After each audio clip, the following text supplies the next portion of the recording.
अस्सलाम वालेकुम नाज़रीन, सियासत टीवी के कौमी खबरनामे में आपका खैर मकदम है। मैं हूं रेशमा। सबसे पहले नज़र डालते हैं सुर्खियों पर। हिंदुस्तान के लिए ईरान ने खोल दिया आबनाए हुर्मुज़, बहरी जहाज़ों की आज़ादाना आमद व रफ्त का रास्ता साफ। गुजरात में इक्सा सिविल कोड मंजूर, अमित शाह का बयान, मुल्क सब के लिए इक्सा कानून से चलेगा। होटल्स और रेस्टोरेंट्स में LPG चार्ज की वसूली पर पाबंदी, खिलाफ वर्जी पर सख्त कार्रवाई का इंतबाह। पेट्रोल पंप और गैस एजेंसियों पर अफरा तफरी, घंटों लाइन में लगने के बाद खाली हाथ लौटने वालों में शदीद गम व गुस्सा। कांग्रेस का बीजेपी पर सख्त हमला, अलका लांबा ने खवातीन के खिलाफ जराइम पर हुकूमत को कटहरे में खड़ा किया। और आंध्र प्रदेश में खौफनाक सड़क हादसा, डंपर से टक्कर के बाद बस बनी आग का गोला, 14 मुसाफिरों की मौत, 20 जख्मी। तो ये थी सुर्खियां, पेश है खबरों की तफसील। ईरान के वज़ीर ख़ारजा अब्बास इराक़ची ने कहा कि उनका मुल्क अब दोस्त ममालिक के जहाज़ों को आबनाए हुर्मुज़ से गुजरने की इजाज़त देगा। उन ममालिक में हिंदुस्तान भी शामिल है। उसके साथ ही चीन, रूस, इराक़ और पाकिस्तान का नाम भी लिया गया है। ईरान के ताज़ा फैसले का मतलब है कि हिंदुस्तानी जहाज़ों को इस रास्ते से महफूज तरीके से गुजरने दिया जाएगा। ताहम एक शर्त आयद की गई है कि जहाज़ों को पहले ईरानी हुक्काम के साथ रब्ता करना होगा। यह फैसला ऐसे वक्त में सामने आया है जब दुनिया भर में इस रास्ते के बारे में खदशात बढ़ गए, क्योंकि यही रास्ता दुनिया के सबसे बड़े तेल सप्लाई रास्तों में से एक है। अगर यह बंद हो जाता है तो हिंदुस्तान जैसे ममालिक के लिए तेल की कीमतें और सप्लाई दोनों पर असर पड़ता है। मरकज़ी वज़ीर किरण रिजिजू ने कुल जमाती मीटिंग के बाद मीडिया से खिताब किया। इन्होंने ईरान अमेरिका जंग के दौरान हुकूमत के हिकमत अमली के बारे में वाकिफ़ करवाया। रिजिजू ने कहा कि अपोजिशन ने भी हुकूमत के मौक़िफ़ से हिमायत का इजहार किया है। जो संकट है उसके बारे में जानकारी दिया। आदरणीय प्रधानमंत्री नरेंद्र मोदी जी की इच्छा से हम लोगों ने ऑल पार्टी मीटिंग बुलाया है और मैं सभी पार्टी के नेताओं को धन्यवाद देना चाहता हूं। सब ने अटेंड किया और अच्छी तरह से मीटिंग में पार्टिसिपेट किया है। सब पार्टी के नेताओं ने अपने अपने पार्टी की ओर से जानकारी और अपना चिंताएं व्यक्त की और जो परिस्थिति पश्चिम एशिया में ईरान, इजराइल, अमेरिका के बीच में संघर्ष के वजह से जो उत्पन्न हुआ है उससे भारत को किस तरीके से प्रभाव पड़ेगा और भारतीय लोगों के लिए सरकार ने क्या क्या कदम उठाया है, इसके बारे में कई सवाल विपक्ष के साथियों ने किया और सरकार की ओर से व्यापक अच्छी तरह से जवाब दिया। मैं आपको ये बताते हुए संतुष्ट मैं महसूस कर रहा हूँ कि सारे विपक्ष ने जो सवाल की और जो जानकारी प्राप्त करना चाहा सरकार ने जवाब दिया और अंत में सारे विपक्ष के साथियों ने ये कहा है कि संकट के इस घड़ी में सरकार जो फैसला करेंगे, जैसे परिस्थिति है उसके हिसाब से कदम उठाएंगे, तो सब एकजुट होकर के साथ देंगे, ये सब ने कहा है। ये अच्छी बात है कि प्रधानमंत्री जी चाहते थे कि हम ऑल पार्टी मीटिंग बुलाएं और सभी पार्टी के लोगों ने अपने प्रतिनिधि के साथ में मीटिंग में हिस्सा लिया और आगे का जो आश्वासन सरकार। गुजरात में इक्सा सिविल कोड से मुतालिक अहम पेशरफ्त सामने आई है, जहां रियासती असम्बली ने तवील बहस के बाद इस बिल को अक्सरियत से मंजूर कर लिया। इस मौके पर मरकजी वज़ीर दाखिला अमित शाह ने रद्द अमल ज़ाहिर करते हुए कहा है कि मुल्क में हर शहरी के लिए इक्सा कानून नाफिज करना हुकूमत का देरीना नज़रिया और पुख्ता आज़्म है। अमित शाह ने सोशल मीडिया प्लेटफॉर्म एक्स पर अपने बयान में कहा कि भारतीय जनता पार्टी के क़याम के वक्त से ही ये नज़रिया रहा है कि मुल्क में तमाम शहरियों के लिए एक जैसा कानून हो। इन्होंने कहा कि वज़ीर आज़म नरेंद्र मोदी की क़यादत में पार्टी की रियासती हुकूमतें इस सिमत में मुसलसल पेशरफ्त कर रही है। गुजरात के इतिहास में सुनहरी अक्षरों में लिखा जाएगा। आज गुजरात के लोकप्रिय मुख्यमंत्री आदरणीय श्री भूपेंद्र भाई पटेल राज्य की सभी बेटियों, माताओं एवं बहनों के हित में गुजरात विधानसभा में यूसीसी बिल को पेश करने जा रहे हैं। यूसीसी बिल अपने आप में ये माता, बहन एवं बेटियों की सुरक्षा के लिए, उनके हित के लिए और उनके हक के लिए एक बहुत ही महत्वपूर्ण बिल आने वाले दिनों में साबित होने जा रहा है। खास तौर पे हमें 1947 में आजादी मिल गई, लेकिन देश भर में धर्म एवं जाति के आधार पे ये सब बेटी एवं बहनों के हक के नियम चालू रहे थे। आज गुजरात में यह ऐतिहासिक बिल के माध्यम से आने वाले दिनों में मेरे राज्य की हर बेटी, माता एवं बहनों को एक समान हक मिलने जा रहा है। यह अपने आप में एक ऐतिहासिक अवसर है। कांग्रेस कायद राहुल गांधी ने अमेरिका हिंदुस्तान की तिजारती डील को निशाना बनाया। इन्होंने अवामी खिताब में कहा कि आखिर मोदी हुकूमत क्या फैसला कर रही है, मुल्क को वाकिफ करवाना होगा। इन्होंने मोदी पर तनहा फैसले करने का इल्ज़ाम लगाया। राहुल ने सवाल किया कि आखिर अमेरिका के सामने झुकने की वजह क्या है। उनके लिए हिंदुस्तान का प्रधानमंत्री कभी नहीं खुल सकता है। नरेंद्र मोदी नहीं करना चाहता था। कैसे मालूम? क्योंकि मैं 4 महीने से पता लगा रहा था कि भैया ये जो अमेरिका की ट्रेड डील जो है ये रुकी क्यों है। अनऑफिशियली पूछ रहा था मैं, और हर बार जवाब आ रहा था कृषि के मामले पे हम कॉम्प्रोमाइज नहीं करेंगे। मेरा भाषण हुआ 1 घंटा रोका, फिर शुरू हुआ, फिर रोका, फिर शुरू हुआ, फिर रोका, फिर शुरू हुआ। उसके बाद में तकरीबन 6 बजे शाम को जैसे ही प्रधानमंत्री पार्लियामेंट से भाग के गए, उसके एकदम बाद प्रधानमंत्री ने ट्रंप को फोन किया। कैबिनेट से नहीं पूछा, ये हमारे कृषि मंत्री हैं, इनसे नहीं पूछा, गडकरी जी से नहीं पूछा, फॉरेन मिनिस्टर से नहीं पूछा, सीधा फोन लगाया और ट्रंप को कह दिया कि भैया मामला फिट है, डील साइन कर दूंगा। और ट्रंप ने ट्वीट कर दिया, जो काम 4 महीने के लिए रुका हुआ था, जो कॉम्प्रोमाइज। कांग्रेस रहनुमा अलका लांबे ने खवातीन और नाबालिग लड़कियों के खिलाफ बढ़ते जराइम को लेकर बीजेपी और मरकजी हुकूमत पर शदीद तनकीद की।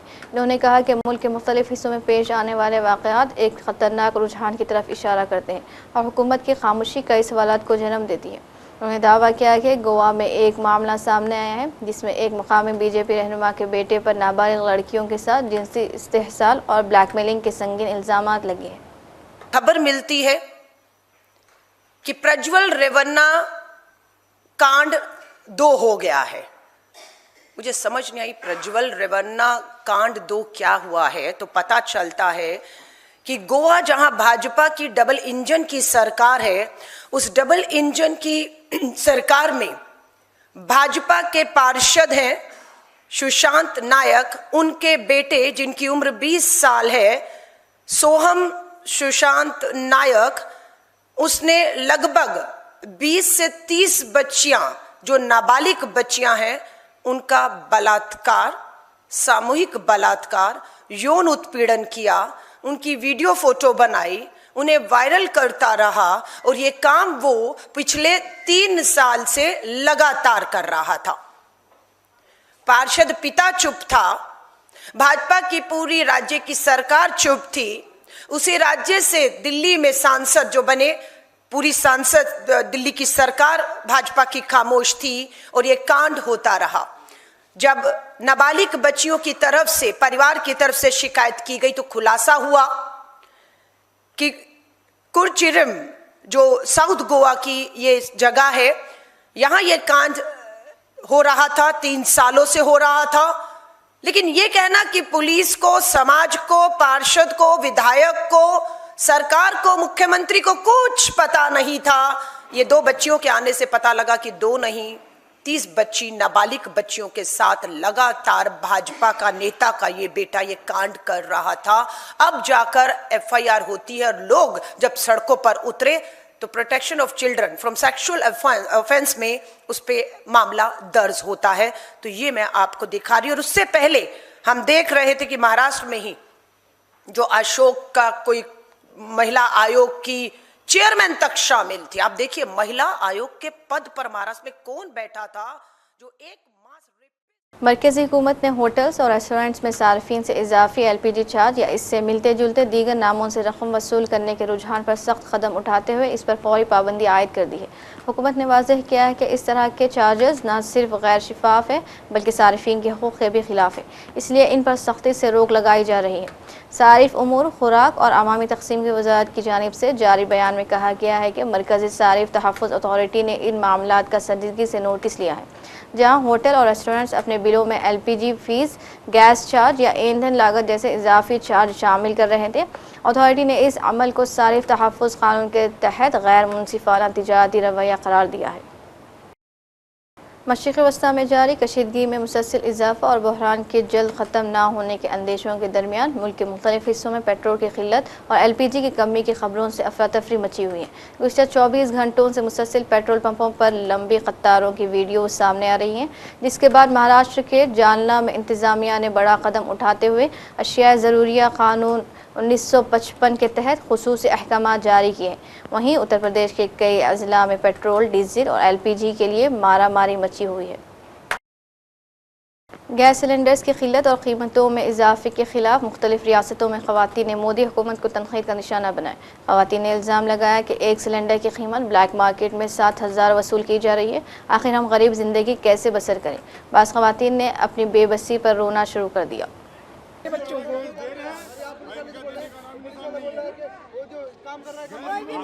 भावुक हो रही है, रो रही है, कितनी दिक्कत आ रही है बताइए। एक हफ्ते से दौड़ना है, गैस नहीं मिल रही है।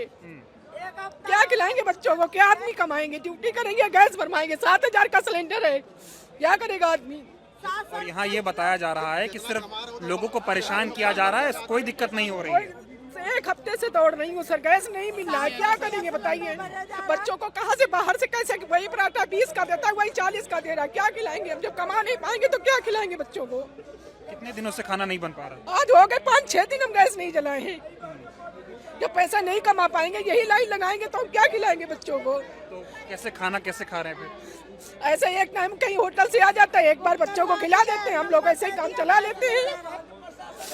मैं ये समझना चाह रहा हूँ आपसे, मैं कल देश के प्रधानमंत्री को सुन रहा था, वो ये कह रहे हैं कोई गैस की दिक्कत नहीं है, कुछ लोग जानबूझकर पैनिक क्रिएट कर रहे हैं। बहुत बड़ी दिक्कत है, आके एक बार देखिए सर, अपने आप एक बार आके देखिए। अच्छा एक चीज हमारे मोदी जी से ये गुजारिश है कि हम ड्यूटी करेंगे, गैस के लिए लाइन लगाएंगे। ये बताइए, जब यहाँ पे एंट्री का नंबर आता है तो कहते हैं मंडी में जाओ, जब वहाँ पे जाते हैं तो यहाँ बीच में आती हूँ, फिर कोई घुसने देगा? कोई नहीं घुसने देगा। ड्यूटी भी मारी जाती है, गैस भी नहीं मिल रहा, क्या करेगा आदमी बताइए? आदमी क्या करेगा, आप ही बताइए। वो इतना दुख है, रोने को मजबूर वोट के टाइम में आता है तो वोटिंग हम उनको देते हैं मोदी जी को, तो कम से कम मोदी जी को ऐसी पब्लिक के लिए सोचना चाहिए, नहीं सोचना चाहिए? सिर्फ लाइन लगवानी है हर चीज की। 10 दिन हो गए लोग सड़कों पे हैं, कोई सुनने वाला नहीं है। जहाँ हर जगह लाइन, आप मार्केट में जाके देखिए, वहाँ लाइन, यहाँ लाइन लगाती हूँ, जब हमारा नंबर आता है तो कहते हैं मंडी में जाइए, जब मंडी में जाती हूँ तो वहाँ से कहते नहीं यहाँ होगा, जब यहाँ आते तो इतनी पब्लिक कोई बीच में नहीं घुसने देता है। देखिए कितना लंबा लाइन है, 4 बजे से सुबह लाइन लगाती हूँ।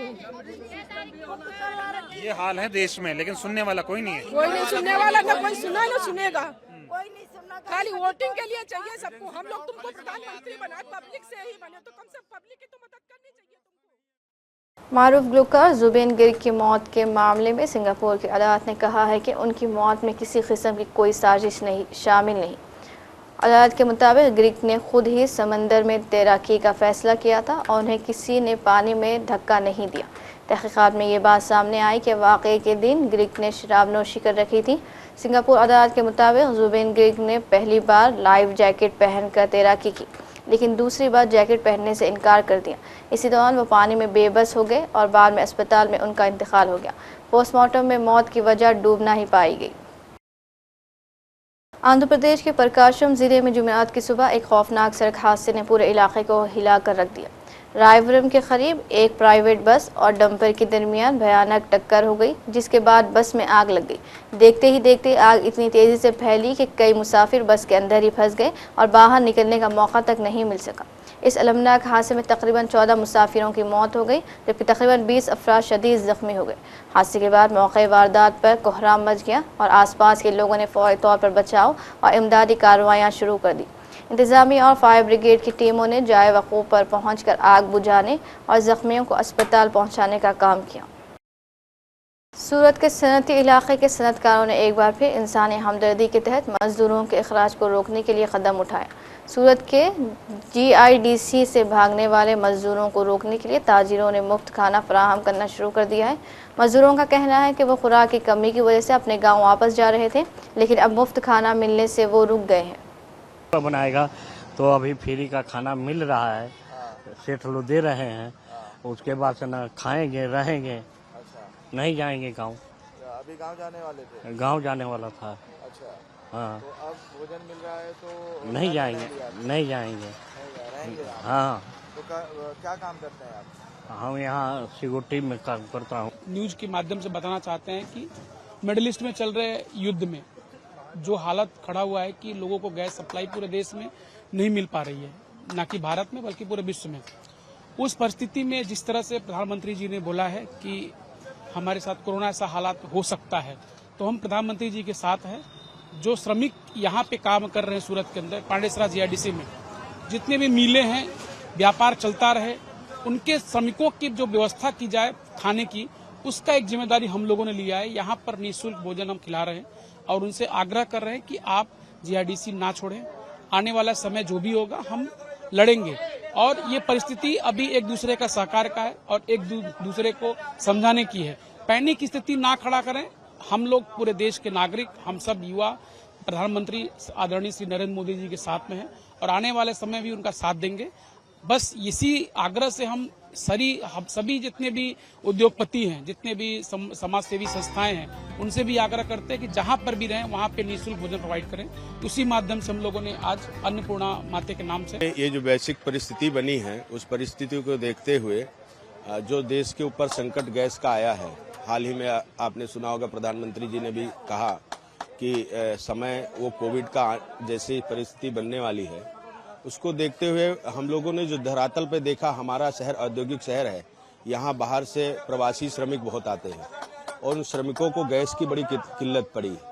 तो उस किल्लत को देखते हुए भोजन की व्यवस्था को लेकर के हमारे संगठन ने ये मुफ्त भोजन की व्यवस्था जो है चालू कराई है कि जो प्रवासी मजदूर है वो शहर छोड़ के ना जाए। इस शहर के औद्योगिक होने के कारण यहाँ इंडस्ट्री को भी इसका नुकसान झेलना पड़ेगा और हमारे प्रवासी मजदूरों को भी बहुत तकलीफ हो रही है। इसको लेकर हमने मुफ्त भोजन की व्यवस्था चालू की है।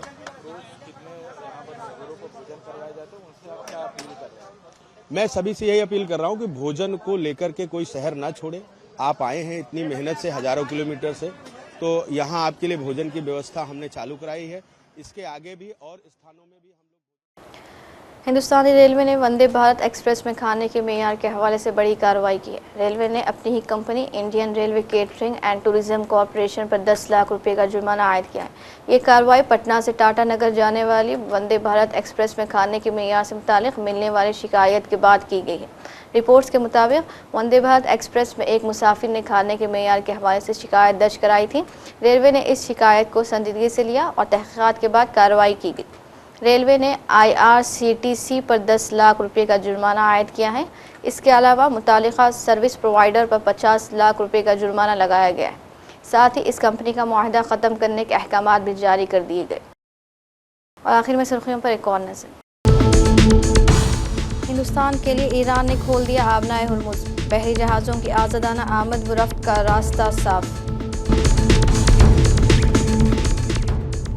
गुजरात में इक्सा सिविल कोड मंजूर, अमित शाह का बयान, मुल्क सब के लिए इक्सा कानून से चलेगा।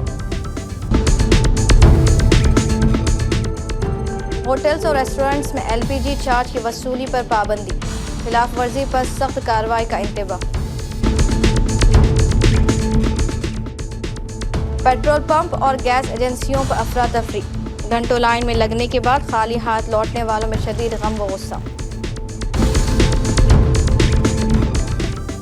कांग्रेस का बीजेपी पर सख्त हमला। अलका लांबा ने खवातीन के खिलाफ जराइम पर हुकूमत को कटहरे में खड़ा किया। और आंध्र प्रदेश में खौफनाक सड़क हादसा, डंपर से टक्कर के बाद बस बनी आग का गोला। 14 मुसाफिरों की मौत, 20 जख्मी। इसी के साथ कौमी खबरनामा इख्तिताम को पहुंचता है। मुझे दीजिए इजाज़त। अल्लाह हाफिज़।